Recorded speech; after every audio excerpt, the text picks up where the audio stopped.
আসসালামু আলাইকুম প্রিয় দর্শক, অন্য মঞ্চের আলাপচারিতায় আপনাদের সকলকে স্বাগত জানাচ্ছি। ধন্যবাদ আপনাকে, সেই সাথে আপনার দর্শকদের সালাম, নমস্কার, শুভেচ্ছা। আরেকটা লাইভ করতে আসলাম কারণ বিষয়টা আমার কাছে অনেক গুরুত্বপূর্ণ মনে হয়েছে। প্রধানমন্ত্রী তারেক রহমানের উপদেষ্টা জাহিদুর রহমান দিল্লিতে ঢুকতে পারেনি। আমার অনেক প্রাসঙ্গিক কথা আছে এখানে, আমার মনে হয় কথাগুলো আমাদের বলা দরকার। জাহিদুর রহমান নাকি দিল্লি যাচ্ছিল একটা আন্তর্জাতিক সংস্থা ইন্ডিয়ান ওশেন রিম অ্যাসোসিয়েশন, এটার কোনো একটা ফোরামে বক্তৃতা দেওয়ার জন্য। জাহেদের অবশ্যই আন্তর্জাতিক সম্পর্ক বা এই ধরনের বিষয় নিয়ে অনেক আগ্রহ আছে, এটা আমরা জাহেদের ভিডিও দেখে জানি। কাজে আগ্রহ আছে, সে গিয়েছে, কিন্তু দিল্লি তাকে ঢুকতে দিল না। ব্র্যাকেটে একটা কথা বলে রাখি, এই যে ইন্ডিয়ান ওশেন রিম অ্যাসোসিয়েশন, এই সংস্থাটা আগে ভিন্ন নাম ছিল, কিন্তু এটা 1999 বা 2000 সালের দিকে গঠিত হয় এবং শেখ হাসিনা কিন্তু বাংলাদেশকে এই সংগঠনের সদস্য করেছিলেন। যা হোক, জাহেদ ভারতে ঢুকতে না পারা বিষয়টা একদিক থেকে হাসিও পাচ্ছে, কিন্তু এর তাৎপর্য আমাদের একটু বোঝার চেষ্টা করা দরকার। এই জাহেদকে আমার সহকর্মীরা কষা ডাকনাম দিয়েছে, নাকি পিনাকি দিয়েছে জানি না। পিনাকি অবশ্যই এই নিকনেম প্রডিউস করার ক্ষেত্রে খুবই একেবারে দক্ষ একজন লোক। সে ওই যে জুলকার নায়ন শাহের নামে যে একটা জঙ্গি আছে, তাকে ডাকনাম দিয়েছে একটা অসভ্য কথা, যে কচু খেতি পোঁত বালক। যদিও এই নিকনেমটা উপযুক্ত হয়েছে। ওই শাহের ছেলেটা কিন্তু একটা ইতর এবং আন্তর্জাতিক সন্ত্রাসী না, আন্তর্জাতিক চাপাবাজ এবং ভিখারি। পিনাকি যদি ডাকাত হয়, ওইটা হলো একটা ছিচকে চোর, এই জুলকার নায়ন শাহের। তো পিনাকি সুন্দর সুন্দর ডাকনাম দেয়, যেটা আমার পছন্দ হয়। আর কষা ডাকনামটা তো একেবারে অ্যাপ্রোপ্রিয়েট, এতটাই অ্যাপ্রোপ্রিয়েট বলার অপেক্ষা রাখে না। এই কষা কথা বললে, বিশেষ করে 24-এর জঙ্গি উত্থানের আগে কিংবা পরে, সে প্রধানমন্ত্রী শেখ হাসিনার নাম যেভাবে মুখে আনতো এবং যেভাবে আমাদের মুক্তিযুদ্ধের পক্ষের আওয়ামী লীগের সরকারকে, আমার মনে হয় ফ্যাসিস্ট শব্দটা আওয়ামী লীগের নামের সাথে সবচেয়ে বিষাক্ত, মানে বিষ নিয়ে যে মুখ থেকে উচ্চারণ করতে পারতো, কিংবা শেখ হাসিনা সম্পর্কে নানান ধরনের বেয়াদবি, সেইটা জাহেদের মুখে যে পরিমাণ, জাহেদের মুখ থেকে আসলে যে পরিমাণ জঙ্গিদের অনুপ্রাণিত করত, এটা বোধহয় আর কারো মুখ থেকে সেইভাবে কিন্তু অনুপ্রাণিত করতো না। এর কারণ হলো জাহেদ খুব ইফেক্টিভ ওয়েতে বিষ ছাড়তে পারতো, এবং এই ছেলে মনে হলো যে সারাদিন বিষ খায়। বিষ মানে কি, চিরতার পানি খায় সারাদিন। ওর কথাবার্তা শুনলে এটাই কিন্তু আমার কাছে মনে হতো। সুতরাং কষা নিকনেমটা একেবারে অ্যাপ্রোপ্রিয়েট এই ছেলের জন্য।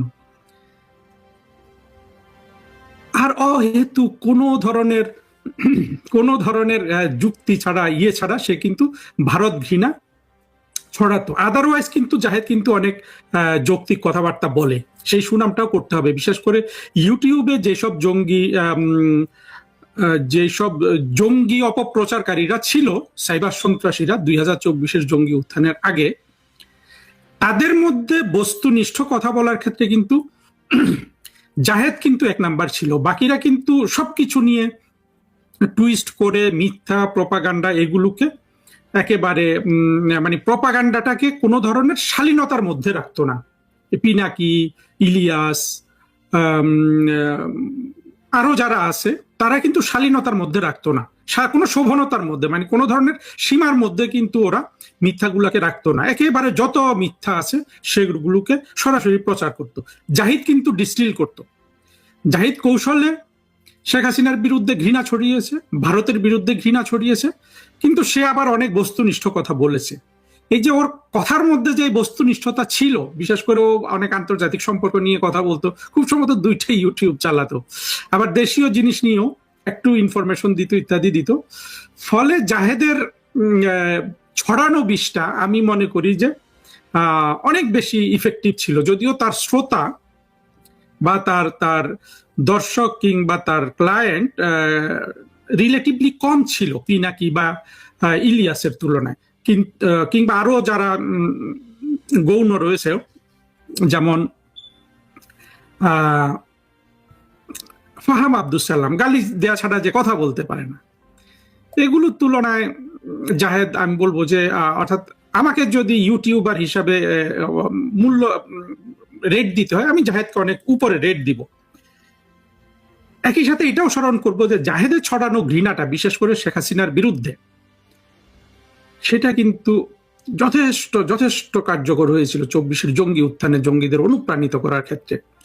বাবা জাহেদ, তোমাকে কিন্তু আবার বলে রাখি, এই কথা আরেকটা লেকচারেও বলেছিলাম, তোমাকে ভারত বের করে দিয়েছে বা তুমি ভারত থেকে রাগ করে চলে এসছো, কি হয়েছে না হয়েছে সেটা নিয়ে একটু পরে আলোচনা করব। তবে শোনো বাবা, আমরা কিন্তু ওইটার দিকে তাকিয়ে নাই, আমরা কিন্তু সময় মতো তোমাকে জিজ্ঞেস করব, তুমি যেই ঘৃণা ভরে শেখ হাসিনাকে দিল্লি দাসী বলতা, এই কথাটার জবাব তোমাকে দিতে হবে। কিভাবে শেখ হাসিনা দিল্লি দাসী হলো? হ্যাঁ, শেখ হাসিনা ভারতের কাছে কোনো কিছু বিক্রি না করে দিল্লি দাসী হলো, আর ইউনুস দেশটাকে বিক্রি করে দেওয়ার পরেও ইউনুস কারো দাস না, সেটা তো বলো না। তোমার থেকে আমরা উত্তর নিব। উত্তর যদি তুমি দিতে না পারো, আমরা কিন্তু তোমাকে কঠোর সাজা দিব। এই যে দিল্লি তোমাকে ফিরিয়ে দিচ্ছে, কোন দেশ কি করছে, সেগুলা এখানে কোনো আমাদের আমাদের তখনকার সিদ্ধান্তে কিন্তু কোনো ধরনের প্রভাব ফেলবে না। জাহেদ তারেক রহমান কেন জাহেদকে উপদেষ্টা বানালেন, এটা আমার মাথায় ঢোকে না আসলে। আমি দেখুন, আমি বারবার বলছি, আমি বিএনপির, যদি কেউ এটা শুনে থাকেন, আমি আপনাদের একজন রাজনৈতিক সমালোচক বড়জোর তারেক রহমানের সরকারের, এবং সেটা শালীনতার মধ্যে, আমি কোনো অশালীনতার মধ্যে বিএনপির সমালোচনা করি না। বরঞ্চ আমি চেষ্টা করি বিএনপিকে কোন কথাগুলো বললে তারা যদি সেগুলা শুনে বিএনপির ভালো হবে, এগুলো আমি বলার চেষ্টা করি। আপনারা আমার এই সততাটা, বিএনপির বন্ধুরা যদি কেউ থাকেন, আমাকে গালি না দিয়ে আমার এই যে ঐকান্তিক একটা ইচ্ছা আপনাদের প্রতি, আপনাদের ভালো চাই, সেটার একটু মূল্য দেওয়ার চেষ্টা করবেন, এই আবেদনটুকু রাখলাম। দিবেন কি দিবেন না সেটা আপনাদের বিষয়। তারেক রহমান জাহিদুর রহমানকে উপদেষ্টা করা, এটা কিন্তু তারেক রহমানের একেবারে পরিপূর্ণ একটা ভুল সিদ্ধান্ত। অবশ্য আমি একটা ভিডিওতে শুনছিলাম গোলাম মাওলা রনির, গোলাম মাওলা রনি তো উনি তো অনেক খবর রাখেন বাংলাদেশের রাজনীতির, উনি যেটা বলেছেন সেটার অর্থ দাঁড়ায় যে তারেক রহমান জাহিদুর রহমানকে উপদেষ্টা করেছে সিম্পলি রুমিন ফারহানাকে অপমান করার জন্য। যেটা বুঝাতে চেয়েছেন সেটা হলো রুমিন ফারহানা আর জাহিদুর রহমানের মধ্যে প্রেম ছিল, পরে প্রেম ভেঙে গিয়েছে, এবং রুমিন ফারহানা যেহেতু তারেক রহমানের কথা না শুনে নির্বাচন করেছেন, সেই জন্য রুমিন ফারহানার উপর প্রতিশোধ হিসাবে তারেক রহমান জাহেদকে উপদেষ্টা করেছে। ঘটনাটা আমার কাছে বিশ্বাসযোগ্য মনে হয়েছে, কারণ হলো রুমিন ফারহানা আর জাহেদকে নিয়ে এরা অনেক কুৎসা রটনা করেছিল, বিশেষ করে শীর্ষ জঙ্গিদের একজন ইলিয়াস কিন্তু অনেক ধরনের আপনার অশালীন অসভ্য তাদের ছবি টবি দিয়েও সে ফেসবুক পোস্ট ভিডিও এগুলো আপনারা জানেন। কিন্তু তারেক রহমান রুমিন ফারহানাকে শিক্ষা দেওয়ার জন্য জাহেদকে উপদেষ্টা করেছেন, এটা আমি বিশ্বাস করেছি। হয় কি, কোনো একটা কথা শুনলে সহসা বিশ্বাস হয়ে যায় না, ওই রকম বিশ্বাস হয়েছে। এর বাইরে আমি জানি না, আমি সঠিকও হতে পারি ব্যাঠিকও হতে পারি। কিন্তু এছাড়া আসলে জাহেদকে উপদেষ্টা করার কারণটা কি থাকতে পারে? আর তারেক রহমানের জন্য এটা বলবো যে আপনি যদি ওই দৃষ্টিভঙ্গি থেকে জাহেদকে উপদেষ্টা করেন, তাহলে তো আপনি 2 গুণ ভুল করেছেন। তবে এটা আমরা জানি অভিজ্ঞতা থেকে যে আমাদের না, পৃথিবীতে অনেক জায়গায় সরকার প্রধানরা এই ধরনের সিদ্ধান্ত নিয়ে থাকেন।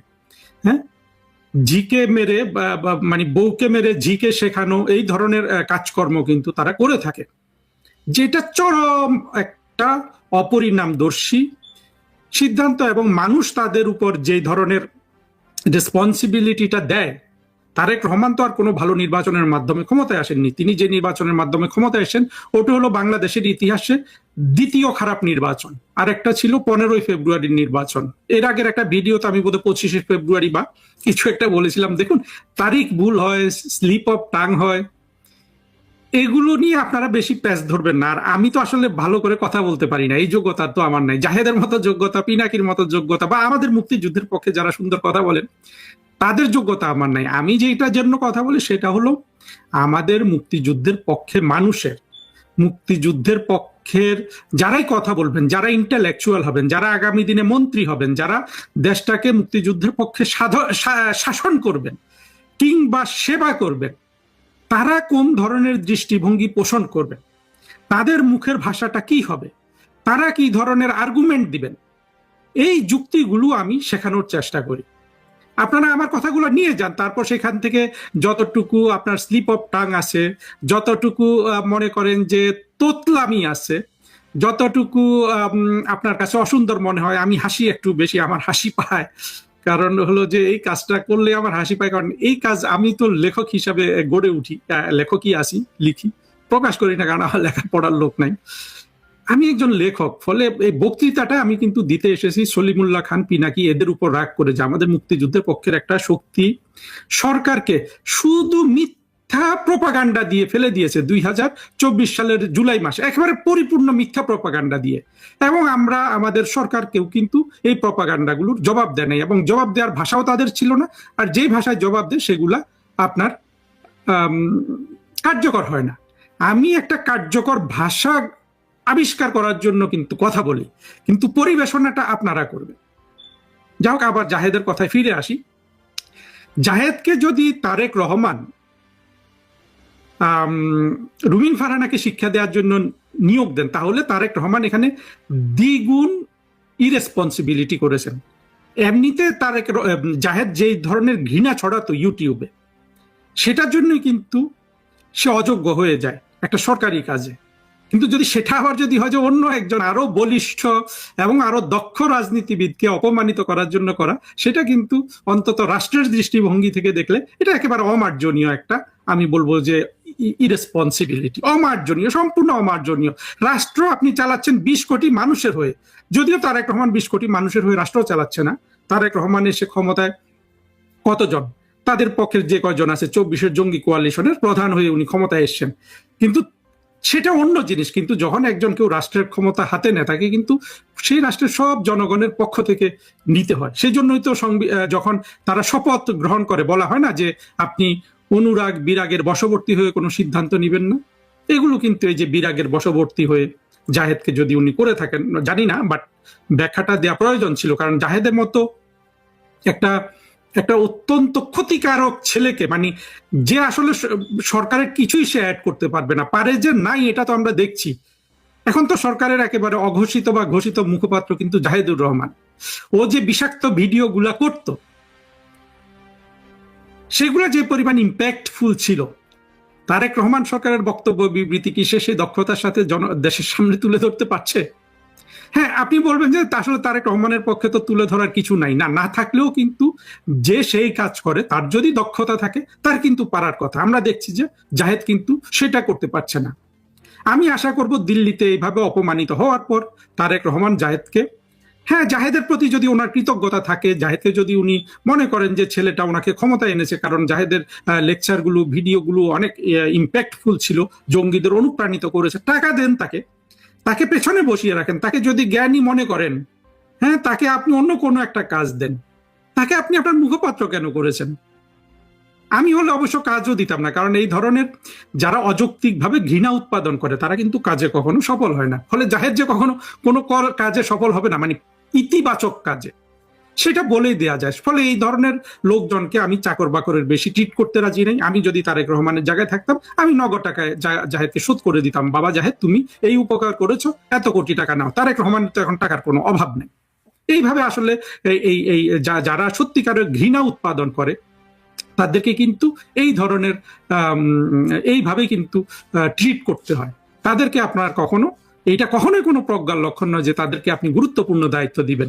দিলে যেটা হয়, তারেক রহমান আজকে একেবারে সরাসরি কিন্তু অপমানিত হয়েছেন। আমি একটা ফেসবুক পোস্টে পড়লাম যে জাহেদ নাকি পাকিস্তানি যে গোয়েন্দা সংস্থা ISI এর সাথে অনেক বার্তা বিনিময় করেছে, টেক্সট করেছে, কি করেছে, এগুলো ইন্ডিয়ানরা জেনে ফেলেছে। এই জন্য নাকি তাকে বিমানবন্দরে কিছুটা জিজ্ঞাসাবাদ করা হয়েছিল। পরবর্তী খবর তো সব জায়গায় আছে, এখন জাহেদ নাকি শ্রীলঙ্কা হয়ে, চিন্তা করেন, হ্যাঁ, কত দূর দিয়ে তাকে আবার বাংলাদেশে ফিরে আসতে হচ্ছে, এবং বাংলাদেশে ফিরে এসে এই ছেলেটা কি বলবে? ও যেহেতু বাকপটু, ও যেহেতু গল্প বানাতে পারে, ও হয়তো কিছু একটা বলবে, কিন্তু এটা তারেক রহমানের সরকারের জন্য চরম একটা অপমান, এতটাই অপমান আমি ভাবতেই পারছি না। এবং এটা যখন প্রথম পোস্ট হিসাবে আমি ফেসবুকে দেখলাম, আমাদেরই খুব প্রিয় একজন খুবই খুবই ইফেক্টিভ সহকর্মী শাহিনারা সুলতানার ফেসবুক পোস্টে আমি প্রথমে এটা দেখলাম, দেখে আমি বিশ্বাসই করলাম না। আমি ভাবলাম যে সবাই হাসাহাসি করছে, কারণ বাংলাদেশের জঙ্গি মৌলবাদীরা এই আমাদের সাবেক আইজিপি বেনজিরের দুবাইতে কোনো একটা বিষয়ে ওনাকে আটক করেছে, সেটা নিয়ে তারা এতই উৎফুল্ল যে তার জবাব দিতে গিয়ে বোধহয় জাহেদকে নিয়ে এই ধরনের একটা পোস্ট ক্রিয়েট করা হয়েছে। পরে আমি তাজ্জব মনে করলাম, দেখলাম যে খবরটা সত্য, প্রথম আলো খবর করেছে এবং আরো যারা যারা অনেকে এটা খবর করেছে, দেখে তো আমি অবাক হয়ে গেলাম। সাধারণত জাহেদ, তার আগে এই কথাটা বলে নিই, জাহেদ যেই পরিমাণ হিন্দুটা সে সরাসরি বলতো না, মানে ভারত ঘৃণা সে বাংলাদেশে ছড়িয়েছে, বিশেষ করে শেখ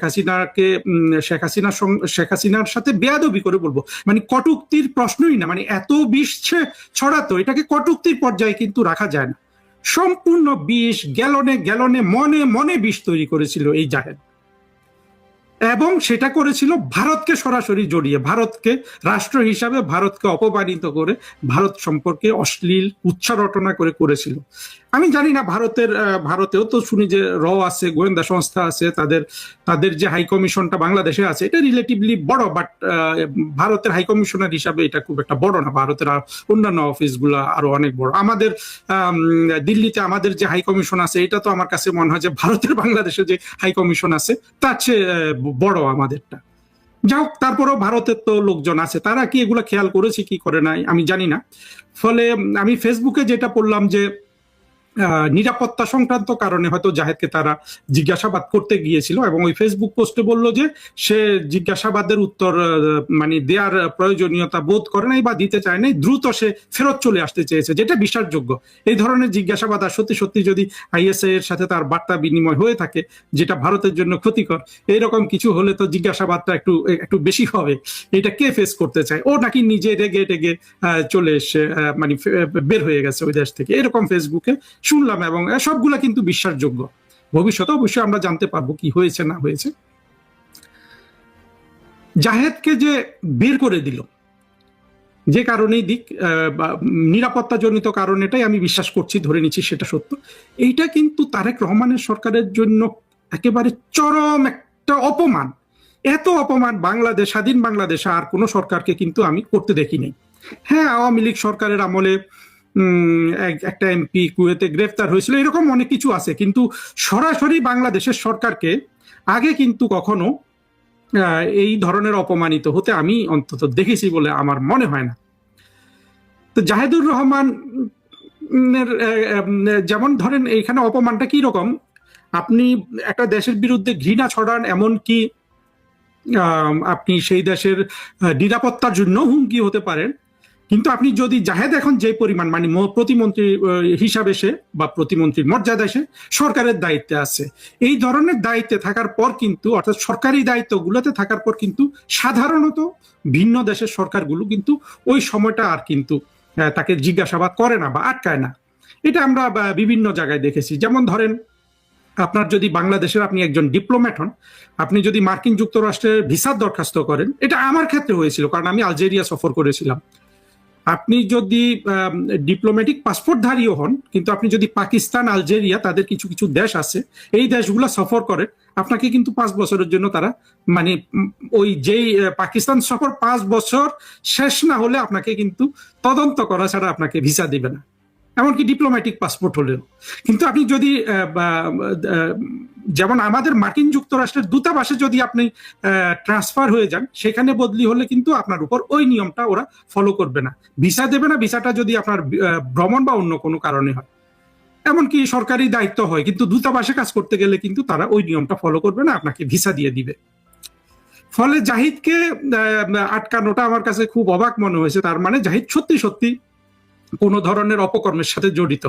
কারণ আমরা দেখেছি যে 5 আগস্ট 2024-এর জঙ্গি উত্থানে ভারত নিরপেক্ষ ভূমিকা পালন করেছে, কিংবা শেখ হাসিনা সরকারের পড়ে যাওয়ার, আমি বিষয়টাকে নিরপেক্ষ বলতে পারি, কিংবা এটা বলতে পারি যে ভারত যে কোনো কারণেই হোক মার্কিন যুক্তরাষ্ট্র এদের সাথে এক ধরনের অ্যালাইনমেন্ট ছিল। আমি অবশ্য জানি না সত্যটা কি।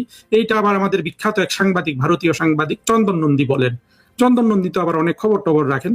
উনি এক সময় জামাতের পক্ষে যা লিখতেন, জামাতের পক্ষে যেত, তখন জামাত ওনাকে একেবারে পূজা করতো। এখন জামাতের বিপক্ষে যায়, এখন দেখি জামাত ওনাকে গালি দেয়। বাট চন্দন নন্দী, যেটা আমি বলতে পারি, ওনার সাথে আমার একবার কথা হয়েছে, চন্দন নন্দী এবং অনেকেরই কিন্তু বাংলাদেশ সম্পর্কে তাদের একটা টান আছে। টানটা কি জানেন? এই চন্দন নন্দী কিন্তু বাংলাদেশের সন্তান, ওনারা বাংলাদেশে ছিল।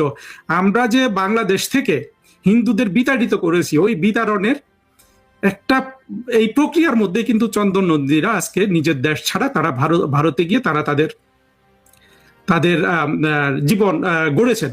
কিন্তু বাংলাদেশের প্রতি ওনার টানটা কিন্তু আছে, এবং তার কথাবার্তাও এখনো বাংলাদেশে। এই পরিমাণ সে, এটা হয় কিন্তু আপনি যদি আপনার দেশ থেকে কাউকে বের করে দেন, হ্যাঁ, একটা হয় যে বেশিরভাগই কিন্তু প্রতিশোধ হিসাবে নেয় এবং ক্ষতি করতে চায়। কিন্তু চন্দন নন্দীর ওই বাংলাদেশের প্রতি ভালোবাসাটা কিন্তু আমি দেখেছিলাম। এই চন্দন নন্দীর কথা হলো যে উনি মনে করেন যে ভারত এবং মার্কিন যুক্তরাষ্ট্রের এক ধরনের অ্যালাইনমেন্ট ছিল 24-এর জঙ্গি উত্থানের ফেভারে। আমি যেটা বলতে চাচ্ছি সেটা হলো অল্প স্বল্প কারণে কিন্তু জাহেদকে দিল্লিতে আটকানো হয় নাই, এটা কোনো প্রশ্নই আসে না। আর ভারত তো অনেক সহনশীল, এবং তারেক রহমান সরকারকে, বিশেষ করে তারেক রহমানকে ব্যক্তিগতভাবে যেইভাবে ভারত ইনগ্রেশিয়েটিং করেছে, ইনগ্রেশিয়েটিং শব্দটার আসলে বাংলা আমার এই মুহূর্তে মনেও পড়ছে না, কেউ দেখে নিয়েন। বিশেষ করে যখন ভারতের পররাষ্ট্রমন্ত্রী প্রয়াত প্রধানমন্ত্রী বেগম খালেদা জিয়ার দাফনের সময় যেভাবে আসলেন, যেই চিঠি নিয়ে আসলেন, সেই চিঠিতে তারা, আমি বলবো যে, আমি বললে আবার অনেকে রাগ করেন, আমি বলবো যে ওনারা বাহুল্য কথা বলেছেন, যে মানে তারেক রহমান, বিএনপি, তারা যে বাংলাদেশে ভারত ঘৃণার সবচেয়ে বড় স্তম্ভ, এইটাকে পুরোপুরি অস্বীকার করে কিন্তু ভারতের সরকার, নরেন্দ্র মোদী সাহেব, ভারতের প্রধানমন্ত্রী তারেক রহমানকে পত্র লিখেছেন। সেই পত্র আবার আমরা পড়েছি, এটা অনলাইনে ছাপিয়ে দিয়েছে ভারতের হাই কমিশনার, অর্থাৎ ঢাকাতে ভারতের যে হাই কমিশন আছে তারাই। সুতরাং ওগুলো থেকে আমরা দেখেছি যে যেভাবে ইনগ্রেশিয়েটিং করেছিলেন ভারত সরকার তারেক রহমানকে, তারপরে জাহেদের মতো এত বড় হোমরাকে তাকে বরঞ্চ কোনোভাবেই দিল্লিতে আটকানোর কথা না। আমি নিশ্চিত ভারতে আমাদের তো বলি না, আমি মোটেই না, মানে ডাকাত ইউনুস ভারতে যে হাই কমিশনার নিয়োগ দিয়েছিল রিয়াজ হামিদুল্লাহ, আমি নিশ্চিত রিয়াজ কিন্তু ওই এয়ারপোর্টে অপেক্ষা করতেছিল জাহেদকে গ্রহণ করার জন্য। বোঝেন জিনিসটা, রাষ্ট্রদূত গিয়ে বসে আছে একজন অতিথিকে গ্রহণ করার জন্য। তার মানে রাষ্ট্রদূত যখন থাকে, দূতাবাসের অন্যান্য সবাই কিন্তু জাহেদের জন্য একেবারে আরামদায়ক করার জন্য, সবার আগে পাসপোর্টে সিল পড়ে যাওয়ার জন্য, ইত্যাদির জন্য একেবারে ব্যাগ ট্যাগ টেনে আনার জন্য সবাই প্রস্তুত। এমন অবস্থায় তো সে একেবারে মানে ফুলসেরাত পার হওয়ার মতো, মানে একজন ইমানদার বান্দার ফুলসেরাত পার হওয়ার মতো, ফুলের মতো উড়ে উড়ে কিন্তু তার দিল্লিতে ঢুকে যাওয়ার কথা ছিল। সেই জায়গায় আটকানো কিন্তু একটা সিগনিফিক্যান্ট। তার মানে হলো জাহেদ বড় সড় অপরাধের সাথে জড়িত হয়ে গেছে। সেই অপরাধ আমি মনে করি না, ভারতের প্রতি আমরা যে ধরনের ভারত ঘৃণা ছড়াই, ভারত তো এটাকে পাত্তাই দেয় না, কারণ এটা পাত্তা দিয়েছে এমন কোনো প্রমাণ আমি কিন্তু দেখি না। এই যে যত ঘৃণা ছড়ানো হচ্ছে, পিনাকি, জাহেদ, এগুলা কি আসলে কোনো দেখেছে? ভারতের ইয়েটাও তো পুড়ে দিয়েছিল, যে ইন্ডিয়ান কালচারাল সেন্টার, এটাও আমি অনেক পরে বুঝতে পেরেছি। ভারত আসলে এগুলোকে কিছু মনে করে না। ভারত এখনো বাংলাদেশকে আসলে তারা খুবই স্নেহের চোখে দেখে। জঙ্গিদের কি কারণে জানি তারেক রহমানকে তারা অনেক ইনগ্রেশিয়েটিং করেছে। তো এই অবস্থায় জাহেদকে আটকানো এটা কিন্তু ছোটখাটো বিষয় না। অর্থাৎ জাহেদ কিন্তু মার্কা মারা একটা লোক, এবং সেটা সে ওই যে শেখ হাসিনাকে যে গালি দেওয়ার জন্য যে ভারত ঘৃণা ছড়াতো, সেটাই এত ছোট কারণে ভারত কিন্তু তাকে আটকায়নি। কারণটা অবশ্যই কিন্তু এর চেয়ে বড়। আমরা ভবিষ্যতে দেখবো আসলে সত্যিকারের কারণটা কি ছিল। আপাতত তারেক রহমান সরকারকে, বিশেষ করে প্রধানমন্ত্রী তারেক রহমানকে আমার একটা পরামর্শ থাকবে, আপনি যদি আপনি যদি রেসপন্সিবল একজন প্রধানমন্ত্রী হতে চান, তাহলে অবিলম্বে জাহেদকে আপনি আপনার সরকার থেকে বাতিল করে দিন। আর তো কাউকে নেন নাই, মানে আপনি সরকারে আর যাদের নিয়েছেন তাদের কিন্তু কারো কিন্তু জাহেদের মতো এরকম বিষ ছড়ানোর ব্যাগেজ নাই। এমন নয় যে মানে জাহেদের চেয়েও বেশি কি বলে, জাহেদের চেয়েও বেশি ঘৃণা করে ভারতকে, আওয়ামী লীগকে, মুক্তিযুদ্ধকে, এমন নিয়েছেন। কিন্তু প্রকাশ্যে এমন ঘৃণা প্রচারকারী তো আর কাউকে নেন নাই। তো আমার মনে হয় ওকে বাদ দিয়ে ওকে টাকা পয়সা দিয়ে দেন যদি মনে করেন যে আপনার উপকার করেছে। কিন্তু এই ধরনের গুলো যত আপনার সরকারে থাকবে, আপনি তো এমনিতেই বিপদগ্রস্ত নানান দিক থেকে, আপনাকে কিন্তু এরা অনেক বেশি বিপদগ্রস্ত করবে। আর জাহেদকে তো আমরা কিন্তু মুক্তিযুদ্ধের পক্ষে শক্তি ক্ষমতায় আসলে, বিশেষ করে বঙ্গবন্ধু কন্যার সাথে যেসব বেয়াদবি করেছে ওগুলোর জন্য কিন্তু ও যে ওকে বিচারে সম্মুখীন করবো, বিচারে যদি জাহেদ প্রমাণ করতে পারে যে ও যা বলেছে সেগুলো সঠিক, মাপ পাবে, না হলে কঠোর সাজা হবে। তবে জাহেদের ব্যাপারে শেষ কথা একটা না বলে পারছি না, সেটা হলো দেখেন জাহেদ কিন্তু আবার জঙ্গি না, জাহেদ হলো নাস্তিক। জাহেদ নাস্তিক কিভাবে জানি, এটাও আবার ইলিয়াস প্রচার করেছে, আরো কিছু কিছু দেখেছি, তা আমার বিশ্বাস হয়েছে যে জাহেদ একজন নাস্তিক। নাস্তিকরাও যে কত বেশি ভারত ঘৃণা, হিন্দু ঘৃণা ছড়াতে পারে আমরা কিন্তু 2024-এর জঙ্গি উত্থানের পর দেখেছি। আমরা ফরহাদ মজারকে দেখেছি, আমরা নুরুল কবিরকে দেখেছি, আমরা জাহেদকেও দেখেছি। এক সময় আমাদের ধারণা ছিল যে বাংলাদেশের নাস্তিকরা অন্তত এই ধরনের ঘৃণা ছড়ায় না, কিন্তু আমরা দেখলাম যে এই ভারত ঘৃণা ছড়ানোর ক্ষেত্রে আস্তিক নাস্তিক বাম ডান সব জড়িত। আর এর মূল নিহিত রয়েছে বাংলাদেশে 1971 সালে মুক্তিযুদ্ধের পরাজয়, এবং আরো পেছনে গেলে আমি দেখি 1947 সালের দেশভাগ। সবাইকে ভারত টুকরো হবে, ভারত টুকরো হয়ে যাবে মুসলমান জাগলে। কে বলেছে এই কথা জানেন? আবারও বলছি, মামুনুল হক বলেছে, মৌলানা 501 নম্বর মামুনুল হক, সে বলেছে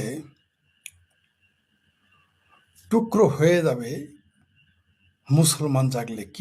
কি টুকরো হবে? ভারত টুকরো হয়ে যাবে। সুপ্রিয় দর্শক,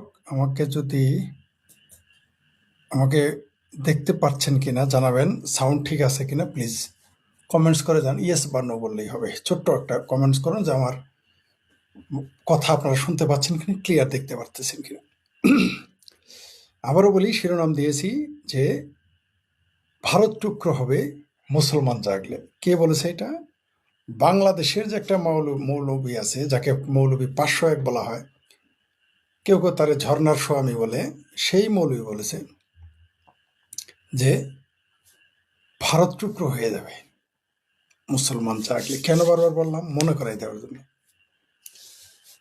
আচ্ছা, এখন এই কথাটা যদি ভারতের কোনো হিন্দু বলতো, হিন্দু নেতা বলতো, যে ধন্যবাদ, দেখা যাচ্ছে শোনা যাচ্ছে আমাকে, ধন্যবাদ যারা কমেন্টস করেছেন, যে হিন্দুরা জাগলে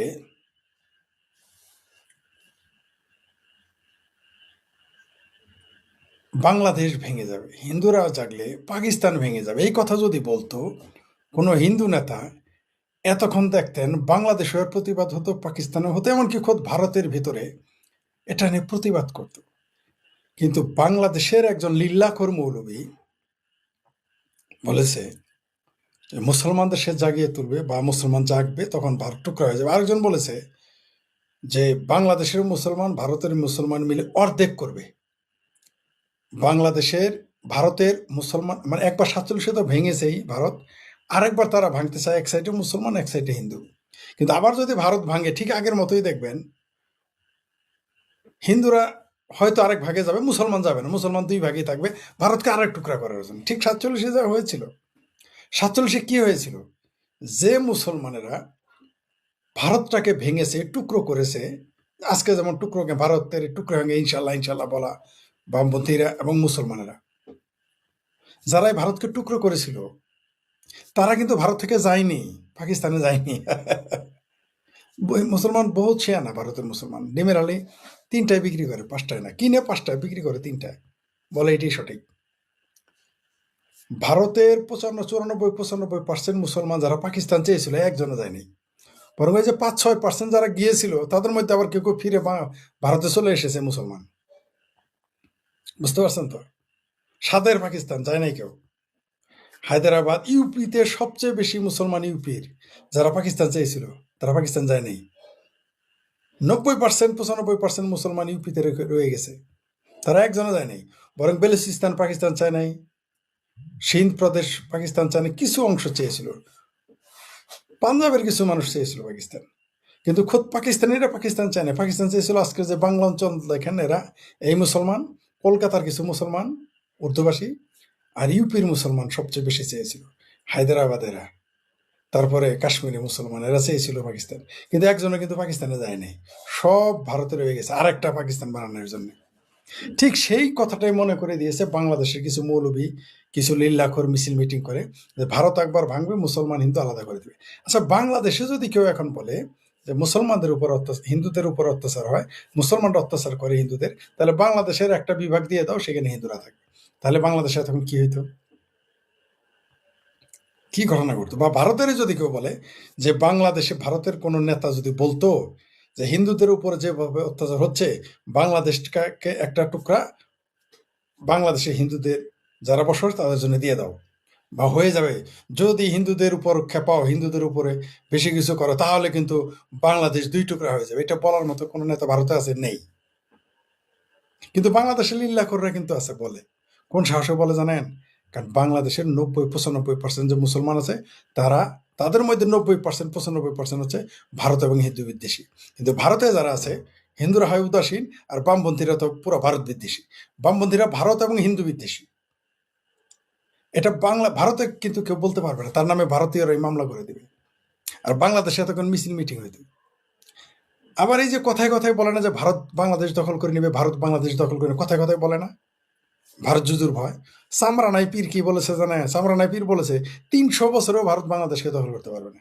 300 বছর আদৌ থাকবে কিনা বাংলাদেশ তার নাই ঠিক, কিন্তু বলে ফেলেছে যে 300 বছর চেষ্টা করলেও ভারত বাংলাদেশকে দখল করতে পারবে না। তাহলে এই ভারত জুজুর ভয়টা কেন তারা দেখায়? এই ভারত জুজুর ভয়টা যে একটা ভণ্ডামি, একটা বাটপারি। বাংলাদেশের মাঞ্জা ভাঙ্গা, হাড়ু ভাঙ্গা মেজরেরা, রিটায়ার্ড মেজর বলছে 4 দিনে কলকাতা দখল করবে। বাংলাদেশের লিল্লাখুর মৌলভী বলেছে 1 কোটি মুসলমান গিয়ে ভারত দখল করে নেবে। বাংলাদেশের রিটায়ার্ড অফিসাররা বলছে যে বাংলাদেশ তো দূরের কথা, আমেরিকাও বাংলাদেশের সাথে পারবে না। বাংলাদেশের আরও লিল্লাখোর, হাড়ু ভাঙ্গা, মাঞ্জা ভাঙ্গা, রিক্সাওয়ালা, হাঁপানি রুগীরা বলেছে তারা ভারত দখল করে নেবে। কেউ কেউ বলেছে ভারতকে তারা 55 নম্বর প্রদেশ ঘোষণা করবে, আর আমেরিকাকে 56তম প্রদেশ ঘোষণা করবে, বাংলাদেশের লিল্লাখোর মৌলভীরা এই কথাও বাংলাদেশে বলেছে। তাহলে এই যে ভারত যে বাংলাদেশকে দখল, এই মিথ্যা কথাটা বলার দরকার আছে বাবা? তাহলে ভারত যে বাংলাদেশ দখল করবে এটা তো মিথ্যা কথা, কারণ এটা সম্ভবই না। কারণ 1 কোটি মুসলমান গিয়ে ভারত দখল করবে, মামুনুল হক ভারতকে ভেঙে 2 টুকরা করবে, লিল্লাখোর মৌলভী, ঝর্ণার স্বামী, তারা আমেরিকাকে প্রদেশ ঘোষণা করবে, ভারতকে প্রদেশ ঘোষণা করবে। তাহলে যে ভারত যুদ্ধের ভয় যে দেখায় ভারত আমাদের দখল, এই কথাটা যে মিথ্যা, তাদের কথাতেই প্রমাণ হয় না। অথবা এগুলো চাপাবাজি, দুটোর মধ্যে তো একটা, একসাথে তো দুটো সত্য হইতে পারে না। কোন ঝর্ণা, কোন মামুনুল?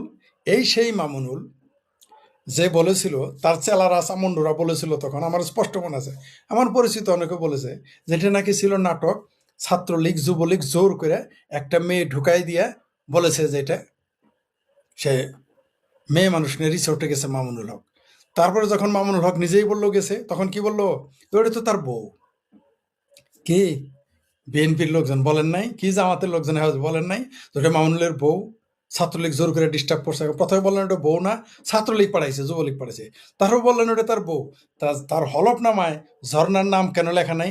এখন ঝর্ণা নামের যে হেফাজতের নেতা ভেবিসার ইসলামের শরিয়া আইন চায়, তাহলে তো মামুনুলের এখন পাথর মেরে মাটিতে অর্ধেক গাইরা পাথর মেরে মারা দরকার মামুনুলের। নাকি ইসলামের শরিয়া আইন শুধু বিএনপির জন্য, আওয়ামী লীগের জন্য?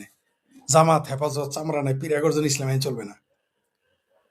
তাহলে এখন তার যে বউয়ের নাম তো লিখতে হয় হলফনামায়, তাই না, নির্বাচনী? সেই হলফনামায় ঝর্ণার নাম লেখে নাই কেন? কি যারা চাপা মারছেন মামুনুলের বিরুদ্ধে, ষড়যন্ত্র হয়েছে, হেফাজতে ইসলামের বিরুদ্ধে ভারত তারপরে শেখ হাসিনা, আওয়ামী লীগ, ছাত্রলীগ, যুবলীগ ষড়যন্ত্র করেছে, তার গণজাগরণ মঞ্চ লোকজন ষড়যন্ত্র করেছে, বলেছিলেন না?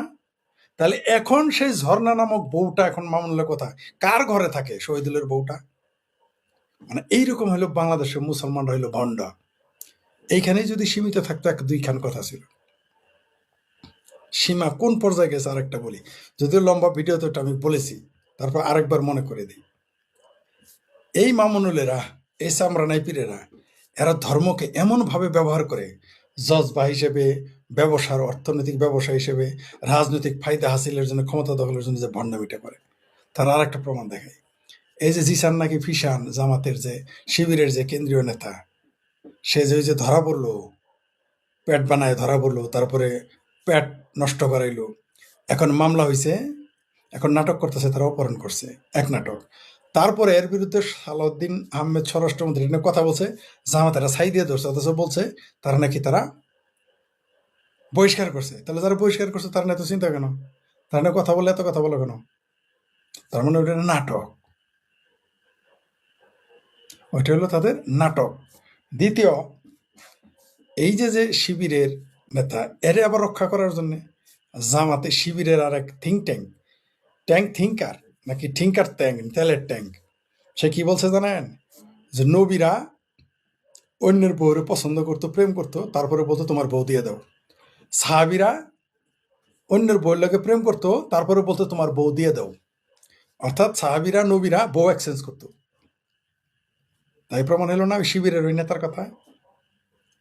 এখন ইসলাম খতরে যায় না, এখন ইসলাম, নবী, রাসূল এগুলো কোনো সমস্যা নেই। কারণ জামাতিরা বলছে যে জামাতেরা ইসলাম অবমাননা করলে সমস্যা নেই। আপনাদের মনে আছে কোরআন শরীফের উপরে পায়খানা করে রাখছিল যখন ধরা পড়ছে, কারণ এটা ষড়যন্ত্র করছিল যাতে হিন্দুদের উপরে আক্রমণ করা যায়। পরে যখন ধরা পড়লো পায়খানার উপরে হাগামোতা করছে, সেটি নিয়ে কিন্তু কেউ টু শব্দটি করে নেই। এক মাদ্রাসায় ঘটনা ঘটছিল, মনে আছে আপনাদের? আমার কিন্তু মনে আছে। এগুলো বললে কয় কি তুই নাচতে কিন্তু দালাল, তুই এগুলো করস কেন, বলার সুযোগ করে দেশ কেন? এই যে নবী এবং সাহাবী তারা যে পরকিয়া করতো বা প্রেম করতো, আর যেন বউ নিয়ে নিত, মানে বউ এক্সচেঞ্জ, এটা যেন ইংরেজিতে কি বলে, আমেরিকা ইউরোপের একটা সিস্টেম আছে, বউ বদলানোর কি যেন একটা ইংরেজি আলাদা নাম আছে। তো এই যে বউ বদলাইনের ব্যবসা, এটা কি নবী রাসূলরা করতো, সাহাবীরা করতো? এটা কি আমি বলেছি? এটা কি আসিফ মহিউদ্দিন বলেছে? এটা কি আসাদ নূর বলেছে? আমি বলেছি? বলি নাই। আমরা মুফতি ইমরান বিন বশির বলেছে, তসলিমা নাসরিন বলেছে, বলে নাই। মুফতি মাসুদ বলেছে, বলে নাই। হাফেজের নাম বলেছে, বলে নাই। শাতিল বলেছে, বলে নাই। কে বলে এই কথা? শিবিরের যে বুদ্ধিজীবী সে বলে যে নবীরা, রাসূলেরা, সাহাবীরা না, নবীরা ও সাহাবীরা অন্যের বউয়ের সাথে প্রেম করতো এবং সেটা অন্যায় না, এটাও বলেছে। বলতো যে তোমার বউ আমরা দিয়ে দাও। আলাপ শুনছেন? এইরকম মিথ্যুক ধোঁকাবাজ বাংলাদেশের মুসলমান, ইসলামী ছাত্র শিবির, সামরানাই পীর, হেফাজত, জামাত, বিএনপি সহ, এরা বললো চরমনাইয়ের পীর বলতেছে ৩০০ বছরে ভারত বাংলাদেশ দখল করতে পারবে না। তাহলে ভারত জুজুর ভয় আমাদের কেন? দেখো ভারত আমাদের দখল করবে। মামুনুল হক বললো ভারতকে সে দখল করবে, ভারত দখল, মুসলমানরা জেগে উঠলে ভারত দখল হয়ে যাবে, ভারত ভেঙে যাবে, টুকরো হয়ে যাবে। জি, এটাই সত্য। মুসলমানরা একবার ভারত দখল করেছিল, আরেকবার ভারত দখল করার পায়তারা আছে। পৃথিবীর কোন মুসলমানরা, আরব, ইউরোপ, আমেরিকা মুসলমান কি চিন্তা করে যায় না, কিন্তু বাংলাদেশ, পাকিস্তান এবং ভারতের মুসলমান এই স্বপ্ন দেখে ভারত টুকরো করার, এবং তাদের এই ভারত টুকরো করার সহযোগী শক্তি হচ্ছে ভারতের বামপন্থীরা, বাংলাদেশের বামপন্থীরা। পাকিস্তানের বামপন্থীর নাম নিয়েন না, কারণ তারা আশেকের রাসূল ঘোষণা দিয়ে রাজনীতি করতে হয়। সুতরাং তারা কি চায়, আশেকের রাসূল হইলে বুঝেই ফেলছেন। যেটা বলতেছিলাম, এটা মামুনুল হকের স্বপ্ন না, এটা বাংলাদেশের ৯৫% মুসলমানের মধ্যে ৯০%-এরই স্বপ্ন ভারত ভাঙার স্বপ্ন দেখে। এমনকি ভারতের ভিতরে থাকে মুসলমান, তাদের যত মুসলমান আছে তার ৯০% স্বপ্ন দেখে ভারত ভাঙবে, ভারত টুকরো করবে। আর বামপন্থীদের ১০০% স্বপ্ন দেখে ভারত ভাঙবে। বাংলাদেশের বামদের ১০০% স্বপ্ন দেখে ভারত ভাঙবে। ভারতের এই টুকরে হঙ্গে ইনশাআল্লাহ, ইনশাআল্লাহ, এগুলা এই স্লোগান দেয় ভারতের বাম এবং মুসলমান। বাংলাদেশে কোনো হিন্দু স্লোগান দিতে পারবে যে বাংলাদেশ তেরা টুকরা হোগা, জয় রাম জয় রাম, বাংলাদেশ তেরে টিকরে হোগা, টুকরো হোগা, রাম রাম রাম রাম, বাংলাদেশ তেরে টুকরা হোগা, কৃষ্ণ কৃষ্ণ কৃষ্ণ কৃষ্ণ বলতে পারবে? জান থাকবে তাদের, পাবলিকই পিটাই মেরে ফেলবে, আদালতে যাইতে হবে না। আর ভারত তেরা টুকরো হঙ্গা এই স্লোগান দিলে তার ধরলে বাংলাদেশে, ভারতে মিছিল করে কেন ধরলো? বাক স্বাধীনতা আছে কিনা? এই হলো ভারত গণতন্ত্র। ভারতের গণতন্ত্র বামদের সুবিধা দিয়েছে, মুসলমানদের সুবিধা দিয়েছে, অথচ মুসলমানরা গণতন্ত্রে বিশ্বাস করে না, এটা বলে কুফরি। আর বামেরা তো গণতন্ত্র মানে না, ওরা বলে আমরা সমাজতন্ত্র চাই। কারণ সমাজতন্ত্র যারা চায় সে তো গণতন্ত্রে বিশ্বাস করতে পারে না। কিন্তু গণতন্ত্রের সুবিধা নিয়ে বাংলাদেশ, গণতন্ত্রের সুবিধা নিয়ে ভারত এবং ভারতের মুসলমান এবং বামেরা লাভালাভি করে। কোনো বামদের সৌদি আরবে বামপন্থী দেখেছেন? কুয়েত, কাতার, জর্ডান, দুবাই, বাংলাদেশ বামপন্থীতে হাওয়া। পাকিস্তানের বামপন্থীর নাম শুনছেন? আফগানিস্তানে তো কোনো দলই নেই। পেয়েছেন খুঁজে আপনি? পান নাই। কেন পান নাই? কারণ ওইখানে গণতন্ত্র নাই। গণতন্ত্র থাকলেই মুসলমান এবং বামেরা ওইখানে চিৎকার চেঁচামেরি শিয়ালের মতো হুক্কা হুয়া করে। মার্কসিস্ট আর মোহাম্মদিস্ট সুযোগটা নিয়ে নেয় গণতন্ত্রের। আর ওই দেশ, ওই সমাজ, ওই রাষ্ট্রের 12টা বাজায় বলে। এই যে ভারত টুকরো করার স্বপ্ন প্রত্যেকটা মুসলমান দেখে, এটাকে ভারতের হিন্দুরা কিন্তু সবাই জানে না, জানলেও সেটা মানে না। ভারতের প্রত্যেকটা মুসলমান ভারত টুকরা করতে চায়। যদিও 100 না, 2-4 জন আলাদা আছে রাষ্ট্রবাদী ভারতপন্থী, যে ভারত আমার রাষ্ট্র, এটা 2-4 জন আছে। শতকরা কতজন? 5 জন, 10 জন বড়জোর ভারতের যদি 25 কোটি মুসলমান থাকে, এর মধ্যে 10% হিসাব করেন কত হয়? সর্বোচ্চ এটা মানে 2.5 কোটি। মানে 2.5 কোটি মুসলমান ভারতের পক্ষে, আর 22.5 কোটি মুসলমান ভারত ভাঙার পক্ষে। আর বামপন্থীর তো 100-ই ভারত ভাঙতে চায়। এটা বারবার বলতেছি, সতর্ক করতেছি, কারা হলে মানি যায় না। আমার এই কথার বিরুদ্ধে যদি কেউ চ্যালেঞ্জ করতে চান তাহলে আমার সাথে আসেন। কোনো বামপন্থী এসে বলুক তার মনের এটা কথা না। বাংলাদেশ এবং ভারতের যত বামপন্থী আছে তাদের হৃদয়ের ভিতরে গোপন 2টা ইরাদা থাকে। এক, মার্কিন সাম্রাজ্যবাদ নিপাত চাক, কিন্তু ভিসা দেওয়া আমেরিকার, ওই যে মুসলমানদের মতো। দেখেন এখানে মার্কসিস্ট আর মোহাম্মদিস্ট, ইসলামিস্ট, এদের কি সুন্দর মিল। 2M, মার্কস অ্যান্ড মোহাম্মদ, কি সুন্দর মিল। এইখানে মুসলমানরাও কয় ভারত, আল্লাহ ভারত আমেরিকার ধ্বংস করো, পরে যাকে আমেরিকার ভিসা চাই। আবার দেখবেন বামপন্থীরাও বলে আমেরিকা সাম্রাজ্যবাদ নিপাত চায়, আমেরিকা ধ্বংস, ডাউন ডাউন ক্র্যাশ ক্যাশ। ঠিক আছে, মার্কিন এম্পেরিয়ালিজম। তারপরে এই যে আমেরিকায় ভিসা নিয়ে পপুলার আমেরিকায় ভাগে। আমি অন্তত 50 জন এরকম বামপন্থী চিনি যারা সারা জীবন স্লোগান দিয়েছে ডাউন ডাউন ক্র্যাশ ক্র্যাশ, এম্পেরিয়ালিজম, মার্কিন সাম্রাজ্যবাদ নিপাত জাত ধ্বংস। এরা এখন আমেরিকায় বউ বাচ্চা নিয়ে ভিসা নিয়ে থাকে, ওইখানে থাকে, আবার আম করে গালি দেয় মার্কিন দালাল বলে। ঠিক আছে, আমাদের গালি দেয় আমরা বিদেশের দালাল। এই যে 2M আর এই বামপন্থী, আর একটা স্বপ্ন বামপন্থীদের আর মুসলমানদের এক, দুইজনে একদিন কি সুন্দর মিল। এরাও মুসলমানও, মার্কসিস্ট এবং মুসলমান দুইটাই চাই যে আমেরিকা ধ্বংস, আবার আমেরিকা ভিসা যায়। আর একটা জায়গায় মিল আছে, সেটা হলো ভারত ধ্বংস। আমেরিকা কিন্তু ধ্বংস চায় না, ভিসা চায়, বললো আবার ভিসা চায় আমেরিকার।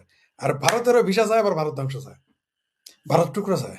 এই দুইটাই, দুই শ্রেণী, এই মুসলমান আর মার্কসিস্ট, মোহাম্মদিস্ট আর মার্কসিস্ট, দুইটারই স্বপ্ন ভারত ভাঙুক। মুসলমানরা কম হইতে পারে, 100-র মধ্যে 5%, 10% বাদ দেন, তারা ভারত ভাঙতে চায় না। বাংলাদেশের আবার 95% মুসলমান চায় ভারত ভাঙুক। বাংলাদেশে যদি বাংলাদেশে 16 কোটি মুসলমান আছে বা 17 কোটি, আর 95% চায় ভারত টুকরো হোক। আর ভারতের ভিতরে যারা আছে তারা অন্তত 90% মুসলমান চায় ভারত টুকরো হোক। কিন্তু বামপন্থী বাংলাদেশে থাকে আর ডানপন্থী থাকে 100-তে 100% ভারত টুকরো, এটা তারা চায়। বিশ্বাস নয়, আপনি জিজ্ঞেস করে দেখেন। আমার এই কথা আপনাকে চ্যালেঞ্জ করলাম আমি, যে বাংলাদেশের 90%, 95% মুসলমান চায় ভারত ধ্বংস হোক, ভারত টুকরা হয়ে যাক। ভারতের 90% মুসলমান চায় ভারত টুকরা হয়ে যাক। আর বামপন্থী বাংলাদেশ এবং ভারতের 100-র মধ্যে 100% চায় ভারত টুকরো হোক। আমার এই কথা যদি মিথ্যা প্রমাণ করতে পারেন, আমি এগুলো বলা বাদ দিব, আমি উল্টা ক্ষমা আছে আমার বক্তব্য প্রত্যাহার করে আবার দিব। আপনি জিজ্ঞেস করেন প্রত্যেক মুসলমানের আর বামপন্থীদের আমার কথা সত্য কিনা। এই ভারত টুকরো শুধু মামুনুল হক দেখে না, ভারত টুকরো শুধু চরমনায়ের পীর দেখে না, ওই দাড়ি টুপি ছাড়া মুসলমানও দেখে, নাস্তিকেরাও দেখে। নাস্তিক মুসলমান হইল চায় ভারত টুকরা হোক।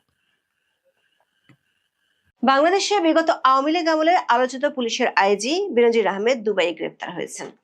দেশের স্বরাষ্ট্রমন্ত্রী সালাউদ্দিন আহমেদ 14 জুন জাতীয় সংসদে বলেছেন, গত 12 জুন সংযুক্ত আরব আমিরাত কর্তৃপক্ষ ইমেলের মাধ্যমে বাংলাদেশ সরকারকে বেনজির আহমেদের গ্রেপ্তারের বিষয়টি জানিয়েছে। দুর্নীতি মামলা অভিযুক্ত বেনজির আহমেদকে ধরতে 2025 সালের 11 এপ্রিল আন্তর্জাতিক পুলিশ সংস্থা ইন্টারপোলের মাধ্যমে রেড নোটিশ জারি করা হয়েছিল। দুবাইতে বেনজির আহমেদের গ্রেপ্তারের খবরটি ছড়িয়ে পড়ার পর থেকে একটি প্রশ্ন নানা মহলে ঘুরপাক খাচ্ছে। সেটি হলো, তাকে কি বাংলাদেশে ফিরিয়ে আনা যাবে, নাকি আরব খান কিংবা শিশু সন্ত্রাসী জিসান আহমেদের মতো আইনি মারপ্যাচে হাত ফসকে বেরিয়ে যাবে। ইন্টারপোলের সাথে কাজ করেছেন এমন কয়েকজন পুলিশ কর্মকর্তা বলেছেন, পুলিশের রেড নোটিশে কোনো ব্যক্তি শনাক্ত বা গ্রেপ্তার হতে পারে, কিন্তু তাকে নিজ দেশে ফেরত পাঠানো নির্ভর করছে বেশ কিছু যদি ও কিন্তুর উপর। অভিজ্ঞ পুলিশ কর্মকর্তারা এক্ষেত্রে দুটি বড় বাধা দেখছেন, যেগুলোর কারণে অতীতে ইন্টারপোলের রেড নোটিশে গ্রেপ্তারকৃতদের অনেকেই দেশে ফিরিয়ে আনা যায়নি। তারা বলছেন, আরব আমিরাতের সাথে বাংলাদেশের দণ্ডিত বন্দী হস্তান্তর চুক্তি আছে, তবে কোনো সাধারণ প্রত্যর্পণ চুক্তি বা এক্সট্রাডিশন ট্রিটি নেই। আবার ইন্টারপোলের রেড নোটিশের মাধ্যমে এর আগে দুবাই গ্রেপ্তার হওয়া দুজনকে পাসপোর্ট জটিলতার কারণে ফেরত আনতে পারেনি বাংলাদেশ সরকার। সূত্রগুলো বলছে, এই একই জটিলতা বেনজির আহমেদের ক্ষেত্রেও আছে। সে কারণে প্রশ্ন উঠছে, একই দেশে গ্রেপ্তার হওয়ায় দেশটির আদালত, পাসপোর্ট, নাগরিকত্ব ও পরিচয় সংক্রান্ত জটিলতা কি বেনজির আহমেদকে ফিরিয়ে আনার পথে বড় বাধা হতে পারে? বিস্তারিত জানতে চলুন যাওয়া যাক বিশ্লেষণ। 2020 সালের এপ্রিল থেকে 2022 সালের সেপ্টেম্বর পর্যন্ত বাংলাদেশ পুলিশের মহাপরিদর্শক ছিলেন বেনজির আহমেদ। তার আগে 2015 সালের জানুয়ারি থেকে 2020 সালের এপ্রিল পর্যন্ত র্যাবের মহাপরিচালক। 2022 সালের 30 সেপ্টেম্বর তিনি অবসরে যান। আওয়ামী লীগ আমলের শেষ দিকে 2024 সালের মার্চে বেনজির আহমেদের ঘরে আলাদিনের চিরাগ এবং 3রা এপ্রিল বনের জমিতে বেনজিরের রিসোর্ট শিরোনামে দুটি প্রতিবেদন প্রকাশ করে দৈনিক কালের কণ্ঠ। সেখানে সাবেক আইজিপির বিরুদ্ধে অবৈধ সম্পদ অর্জনের অভিযোগ উঠে আসে। এরপরে আলোচনা শুরু হয় তাকে নিয়ে। সেই প্রেক্ষাপটে আওয়ামী লীগ আমলে ওই বছরের 22 এপ্রিল বেনজির আহমেদের বিষয়ে ওঠা অভিযোগের তদন্ত করে 2 মাসের মধ্যে প্রতিবেদন দিতে নির্দেশ দেয় হাইকোর্টের একটি বেঞ্চ। একই দিনে দুর্নীতি দমন কমিশন জানায় বিষয়টি নিয়ে তারা অনুসন্ধান শুরু করেছে। পরে দুদকের আবেদনে বেনজির, তার স্ত্রী ও 3 মেয়ের স্থাবর সম্পদ ক্রয়ের আদেশ দেয় ঢাকা মহানগরের জ্যেষ্ঠ বিশেষ জজ আদালত। তাদের নামে থাকা ব্যাংক হিসাব এবং বিভিন্ন কোম্পানিতে তাদের নামে থাকা শেয়ারও অবরুদ্ধ করার আদেশ আসে। এর মধ্যে খবর আসে বেনজির তার স্ত্রী কন্যাদের নিয়ে আগেই দেশ ছেড়েছেন। পরে বেনজির আহমেদ নিজেও বোট ক্লাবের সভাপতির পদ থেকে পদত্যাগের জন্য দেওয়া চিঠিতে পরিবারের সদস্যদের নিয়ে বিদেশে থাকার কথা বলেন। 24 আগস্টে আওয়ামী লীগ সরকারের পতনের পর অন্তর্বর্তী সরকারের সময় আরো অনেকের মতো বেনজির আহমেদের বিরুদ্ধে তদন্ত গতি পায়। তার এবং তার পরিবারের বিরুদ্ধে 1 ডজনের বেশি দুর্নীতির মামলা করে দুদক। এছাড়া বিগত আওয়ামী লীগ সরকারের সময় বিচার বহির্ভূত হত্যা, গুম, খুনে তার সংশ্লিষ্টতার অভিযোগ নিয়েও তদন্ত শুরু হয়। এত সব অভিযোগ মাথায় নিয়ে বিদেশে পালিয়ে থাকা সাবেক এই পুলিশ প্রধানকে ধরতে 2025 সালের 22 এপ্রিল ইন্টারপোলের মাধ্যমে রেড নোটিশ জারি করা হয়। এরপর মে মাসে 11 কোটিরও বেশি টাকার অবৈধ সম্পদ অর্জনের অভিযোগে দুদকের মামলায় বেনজির আহমেদের বিরুদ্ধে অভিযোগ গঠন করে তার বিচার শুরুর আদেশ দেয় ঢাকার একটি আদালত। সেই মামলা বর্তমানে সাক্ষ্য গ্রহণের পর্যায়ে রয়েছে। 14 জুন বাংলাদেশের জাতীয় সংসদের অধিবেশনে স্বরাষ্ট্রমন্ত্রী সালাউদ্দিন আহমেদ বেনজির আহমেদের গ্রেপ্তারের তথ্য তুলে ধরেন। তবে বেনজির আহমেদকে ঠিক কোথা থেকে গ্রেপ্তার করা হয়েছে সেটি নিয়ে ধোঁয়াশা আছে। বাংলাদেশের অনেক গণমাধ্যমে বলা হচ্ছে, লন্ডন থেকে সিঙ্গাপুর বা থাইল্যান্ড যাওয়ার পথে দুবাই এয়ারপোর্টে ট্রানজিটের সময় বেনজির আহমেদ গ্রেপ্তার হয়েছেন। তবে দুবাইয়ের একটি সূত্র বলছে, বেনজির আহমেদ কোথাও থেকে দুবাই আসেননি, বরং তিনি দুবাইতেই ছিলেন। তার এক মেয়েকে বিদায় দেওয়ার জন্য তিনি দুবাই এয়ারপোর্টে গেলে সেখান থেকে তাকে গ্রেপ্তার করা হয়। আরেকটি সূত্র বলছে, তাকে দুবাইয়ের একটি শপিং সেন্টার থেকে গ্রেপ্তার করা হয়েছে। তিনি বাংলাদেশ ছাড়ার পর থেকে দুবাইতে আছেন এবং সেখান থেকে তিনি অনেক দেশ ভ্রমণ করেছেন। বাংলাদেশের জাতীয় সংসদের কার্যপ্রণালী বিধির 300 ধারায় দেওয়া এক বিবৃতিতে স্বরাষ্ট্রমন্ত্রী সালাউদ্দিন আহমেদ বলেছেন, গত 12 জুন সংযুক্ত আরব আমিরাতের স্বরাষ্ট্র মন্ত্রণালয়ের অধীন ন্যাশনাল সেন্ট্রাল ব্যুরো বা এনসিবি আবুধাবি থেকে পাঠানো এক ইমেইলে বাংলাদেশ সরকারকে জানানো হয়েছে, দুর্নীতির মামলায় অভিযুক্ত বেনজির আহমেদকে সেখানকার পুলিশ গ্রেপ্তার করেছে এবং তিনি বর্তমানে আটক আছেন। স্বরাষ্ট্রমন্ত্রী বলেন, বেনজির আহমেদকে গ্রেপ্তারের লক্ষ্যে ঢাকায় পুলিশ সদর দপ্তরের ন্যাশনাল সেন্ট্রাল ব্যুরোর মাধ্যমে ইন্টারপোলে আবেদন করা হয়। এর পরিপ্রেক্ষিতে 2025 সালের 11 এপ্রিল তার বিরুদ্ধে রেড নোটিশ জারি করা হয়। সেই নোটিশের ভিত্তিতে আমিরাতের পুলিশ তাকে গ্রেপ্তার করেছে। ইন্টারপোলের রেড নোটিশে দেখা যায় বেনজির আহমেদের বিরুদ্ধে ওই নোটিশ প্রকাশ করা হয় 2025 সালের 11 এপ্রিল। সেখানে তাকে ফিউজিটিভ ওয়ান্টেড ফর প্রসিকিউশন বা বিচারের জন্য পলাতক আসামি হিসেবে বর্ণনা করা হয়েছে। সতর্কতামূলক অংশে তার নামের পাশে ডেঞ্জারাস এবং এসকেপ রিস্ক লেখা রয়েছে। রেড নোটিশে বলা হয় 2024 সালের 27 আগস্ট দুদকে জমা দেওয়া সম্পদ বিবরণীতে বেনজির আহমেদ প্রায় 11.5 কোটি টাকার সম্পদের তথ্য দেন। তবে দুদকের অনুসন্ধানে 2.5 কোটিরও বেশি টাকার সম্পদ গোপনের তথ্য পাওয়া যায়। এসব অভিযোগে দুর্নীতি দমন কমিশন তার বিরুদ্ধে মামলা করে। ইন্টারপোলের রেড নোটিশে বলা হয় মানি লন্ডারিং সংক্রান্ত অপরাধের মামলায় 2025 সালের 12 ফেব্রুয়ারি আদালত বেনজিরের বিরুদ্ধে গ্রেপ্তারি পরোয়ানা জারি করেন। ওই পরোয়ানার ভিত্তিতে পরে রেড নোটিশ জারি করা হয়। অবৈধ সম্পদের মামলার পাশাপাশি পাসপোর্ট জালিয়াতির এক মামলাতেও বেনজির আহমেদের বিরুদ্ধে গ্রেপ্তারি পরোয়ানা জারি হয়েছিল। তখন আদালতের আদেশে বলা হয় ডিআইজি, অতিরিক্ত আইজিপি, র্যাবের মহাপরিচালক এবং ঢাকা মহানগর পুলিশের কমিশনার হিসেবে দায়িত্ব পালনের সময় সরকারি চাকরিজীবী হয়েও বেনজির আহমেদ একাধিকবার নিজেকে বেসরকারি চাকরিজীবী হিসেবে পরিচয় দিয়ে পাসপোর্টের আবেদন করেন। বিভাগীয় এনওসি ছাড়াই আবেদন করে তিনি প্রতারণামূলক উপায়ে পাসপোর্ট নিয়েছিলেন। বেনজিরের বিরুদ্ধে জারি করা এই রেড নোটিশটি ইন্টারপোলের ওয়েবসাইটে নেই। সূত্রগুলো বলছে ইন্টারপোল নিজেই সব রেড নোটিশ প্রকাশ করে না। অনেক নোটিশ আইন শৃঙ্খলা রক্ষাকারী বাহিনীর ব্যবহারের জন্য সীমাবদ্ধ থাকে।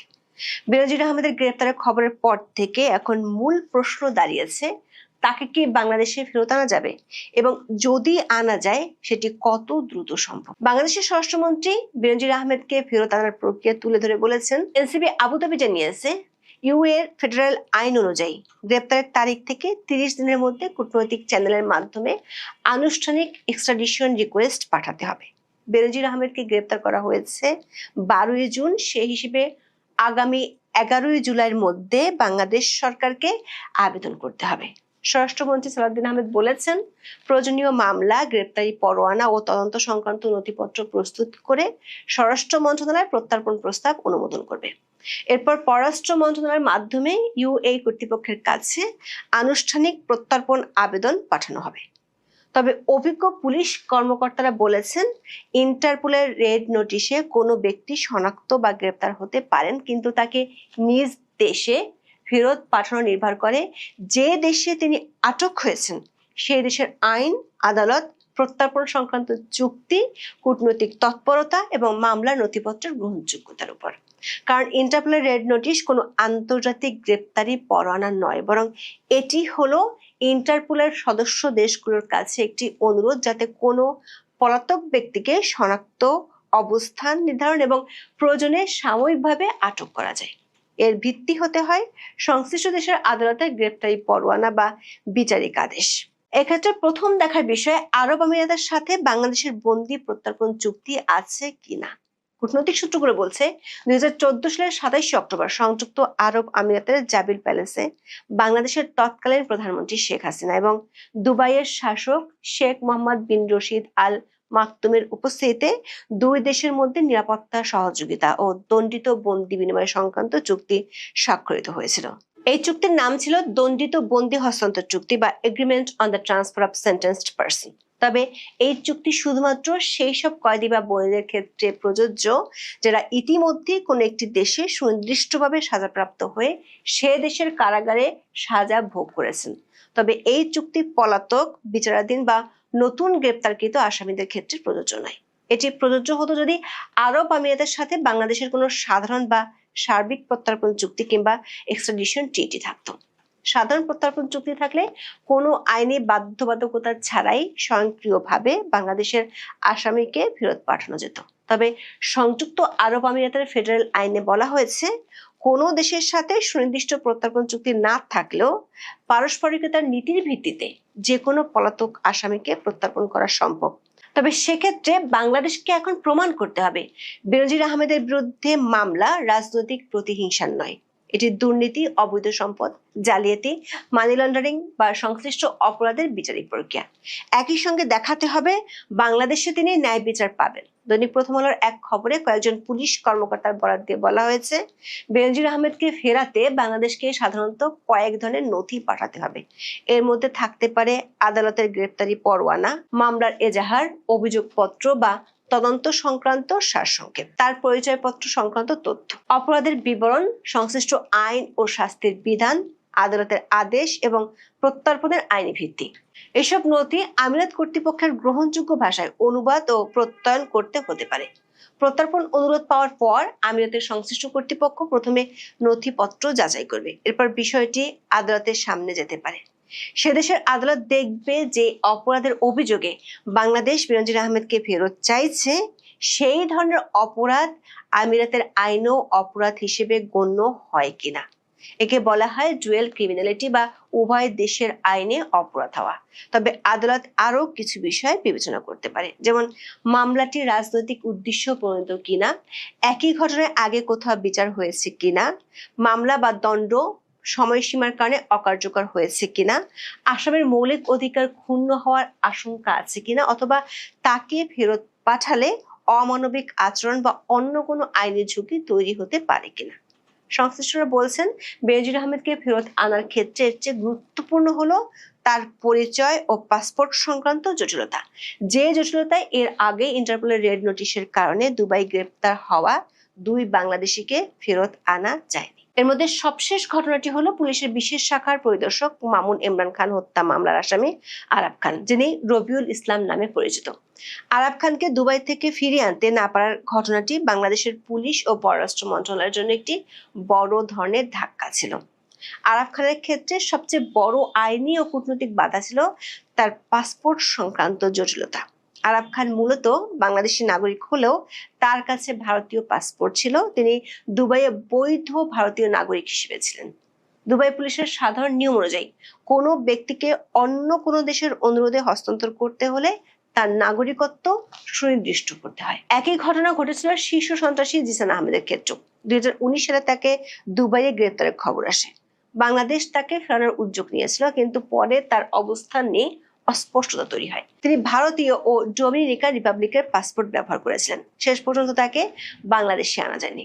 দৈনিক সমকালের খবর বলা হয়েছে, দুবাই গ্রেপ্তার পুলিশের সাবেক আইজি বেনজির আহমেদের কাছে একাধিক দেশের পাসপোর্ট পাওয়া গেছে। রোববার দুবাই একটি সূত্র জানায়, বাংলাদেশ ছাড়াও তার কাছে পর্তুগালের পাসপোর্ট রয়েছে। এছাড়া তার কাছে সংযুক্ত আরব আমিরাতে বসবাসের অনুমতিপত্র আছে। অভিজ্ঞ পুলিশ কর্মকর্তারা মনে করেন, আরব আমিরাতের আদালত অন্য দেশের পাসপোর্ট, নাগরিকত্ব ও পরিচয় সংক্রান্ত জটিলতা বেনজিরের প্রত্যর্পণের পথে বড় বাধা হতে পারে। তবে ইন্টারপোলের রেড নোটিশের মাধ্যমে ফেরানোর উদাহরণও আছে। 2022 সালের মে মাসে ঢাকায় আওয়ামী লীগ নেতা জাহিদুল ইসলাম হত্যা মামলার আসামি সুমন শিকদার ওরফে মুসাকে ওমান থেকে, 2015 সালে শিশু শেখ সামিউল আলম রাজন হত্যা মামলার প্রধান আসামি কামরুল ইসলামকে সৌদি আরব থেকে, গত বছরের জুলাইয়ে নরসিংদী শিবপুর উপজেলার চেয়ারম্যান ও বীর মুক্তিযোদ্ধা হারুন রশিদ খান হত্যা মামলার আসামি আরিফ সরকারকে ফেরত আনা হয়েছিল। সংশ্লিষ্টরা বলছেন, আরাব খান কিংবা সন্ত্রাসী জিসানের মতো বেনজির আহমেদও হাত ফসকে বেরিয়ে যায় কিনা সেটি নির্ভর করছে বাংলাদেশ সরকারের কূটনৈতিক সক্ষমতার উপর আর আরব আমিরাতের আদালতের সিদ্ধান্তের উপর। এখন এ পর্যন্ত। সবাই ভালো থাকুন, সুস্থ থাকুন, নিরাপদে থাকুন। দেখা